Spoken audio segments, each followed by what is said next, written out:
வணக்கம், வாழ்க வளமுடன். இன்னைக்கு நம்ம என்ன பார்க்க போறோம்னா சைனாவில் அரச மரம்.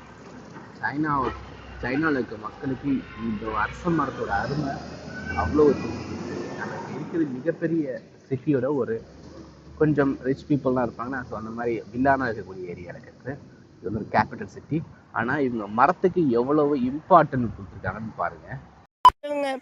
சின்ன சேனலுக்கு எதாக இருந்தாலும் அது கொஞ்சம் ஆதரவு கொடுங்க. உங்கள் பொண்ணான கையை கொண்டு அந்த பெல்லில் தட்டிடுங்க.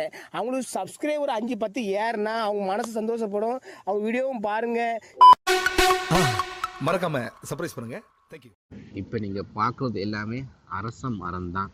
இது வந்து புதுசாக இங்கே அரச மரம் நட்டுருக்குங்க. அரச மரத்து இலை இங்கே கண்டா நடாமல் அப்படியே பெரிய போத்தாக கொண்டு வந்து நட்டுருக்காங்க. அதுக்கு பாதுகாப்பாக சாஞ்சிடாமல் இருக்கணுன்றதுக்காண்டி இந்த மாதிரி இதெல்லாம் போட்டு செட் பண்ணி வச்சுருக்காங்க. இந்த மரத்தை வந்து ரொம்ப அழகாக பாதுகாப்பாங்க. ஸோ இங்கேயும் பார்த்தீங்கன்னா ஒரு மிகப்பெரிய அரச மரம் தான் இருக்குது. நம்ம ஊரில் அரச மரம் வீட்டு பக்கத்தில் இருந்தால் இடிஞ்சிடும் அப்படின்னு சொல்லியிருப்பாங்க. இங்கே பாருங்கள் எவ்வளோ பெரிய விழாவெல்லாம் இருக்குது.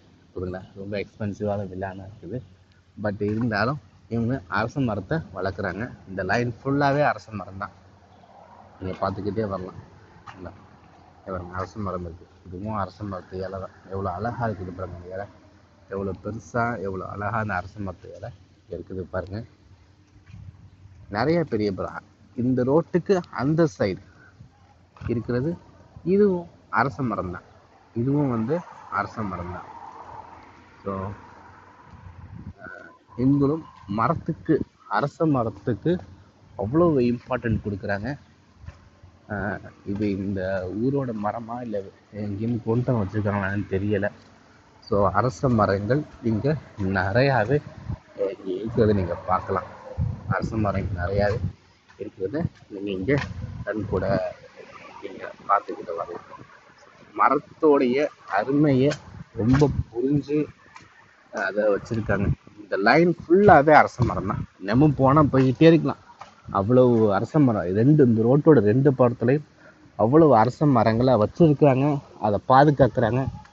இங்கே புயல் வந்து நிறையா மரங்கள் சாஞ்சிட்டாலும் அதை ரீப்ளேஸ் பண்ணுறதுக்கு மரத்தை கொண்டு வந்து நட்டுடுறாங்க. அதே மரம் வேறு எந்த மரமும் இல்லை. இப்போ நீங்கள் இங்கே பார்க்கலாம். இங்கே ஒரு அரச மரம் இருக்குது. அதுக்கு பக்கத்துலேயே ஒரு பெரிய அரச மரம் இருக்குது. இங்கே ஆல்ரெடி ஒரு மரம் இருந்திருக்கும். அது புயலில் சாஞ்சிருக்கும். அதனால் அதை ரீப்ளேஸ் பண்ணுறதுக்கு இன்னொரு அரச மரத்தை கொண்டாந்து அங்கே வச்சுருக்காங்க. ஸோ அரச மரத்தோட அருமை நமக்கு நம்ம ஊரோட மரம் நம்ம ஊரில் நிறையா இருந்துச்சு. இப்போ எல்லாம் வந்து வெட்டிட்டாங்க. ஒரு கரண்ட் கம்பம் சாஞ்சிருச்சு அப்படின்னா கூட ஒரு மரத்தோட கிளையை வெட்ட மாட்டாங்க. அடி மரத்தையே வெட்டிட்டு போயிடும். நன்றி. வாழ்க வளமுடன்.